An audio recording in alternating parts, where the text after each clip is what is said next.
অবশ্যই সম্ভাবনা ছিল। তার আগে এটা ভুলে গেলেও চলবে না যে আমাদের কোথা থেকে কোথায় নিয়ে গেছে শামীম। তো ডেফিনেটলি একটা ম্যাচ যখন চলে ওখানে মোমেন্টাম শিফট হতে থাকে।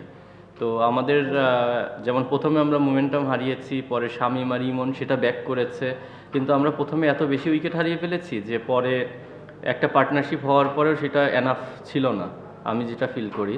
আর আমরা আসলে একজনের ওপরে এত বেশি ডিপেন্ডেন্ট হতে চাই না, কারণ আমরা থ্রু আউট দ্য টুর্নামেন্ট পুরো টিম হিসেবে খেলছি, সবাই টুকটাক কন্ট্রিবিউট করছে। কিন্তু আজকের দিনটা আমি মনে করি যে ব্যাটসম্যানরা তাদের রোলটা প্লে করতে পারে নাই, অ্যাট দ্য সেম টাইম বোলিংয়েও আমরা আপ টু দ্য মার্ক ছিলাম না। এটা দুঃখজনক। আপনার যে কারো ব্যাপারেই যদি কোনো কিছু লিখতে হয় বা বলতে হয় সেটা প্রপার ডকুমেন্টস সহ যাচাই বাছাই করে বলা উচিত। এটা শুধু আমার জন্য না, সবার জন্যই। এখন পর্যন্ত আমাদের এই ধরনের কোনো প্ল্যান নাই, আর আমরা আসলে ওইটাতে বিশ্বাসীও না। শুধু বড় নাম হলেই হয় না, আমাদের যদি দেখেন যে বিদেশিগুলো আছে এরা পুরো টুর্নামেন্ট খেলছে, এই কন্ডিশনের সঙ্গে ওদের অ্যাডজাস্ট হয়ে গেছে। তো আমরা ওইটা বিশ্বাস করি না যে একটা বড় নাম আনলেই ও ডেলিভার করে দিবে, ও তো নাও করতে পারে। তো একটু স্লো ছিল স্টার্টিংয়ে, যেহেতু এটা হচ্ছে একই উইকেটে দুইটা ম্যাচ হয়। তো ফার্স্ট ম্যাচে আমরা দেখেছি উইকেটের বিহেভ কেমন ছিল, তো তার থেকে বেটার হয়েছিল, বাট একদম প্রপার উইকেট ছিল না। বাট তারপরেও আমি যেটা বললাম যে আমরা ব্যাটিং ভালো করি নাই। আমরা ব্যাটিং ভালো করলে 180 করলে হয়তোবা আমরা সেটা হচ্ছে ফাইট দিতে পারতাম। বাট সেকেন্ডে আমি যেটা বললাম, বোলিংটাও আমাদের ততটা ভালো হয়নি। যে আর যদি আমরা প্রপার বোলিং করতে পারতাম, অ্যাটলিস্ট এই ম্যাচটা আমরা 19-20 নম্বর ওভারে যে আমরা একটা ফাইট দিতে পারতাম। লাস্ট রান পর্যন্ত আমার কখনোই এটা মনে হয়নি, বা আমি মনে করতে চাই না আসলে।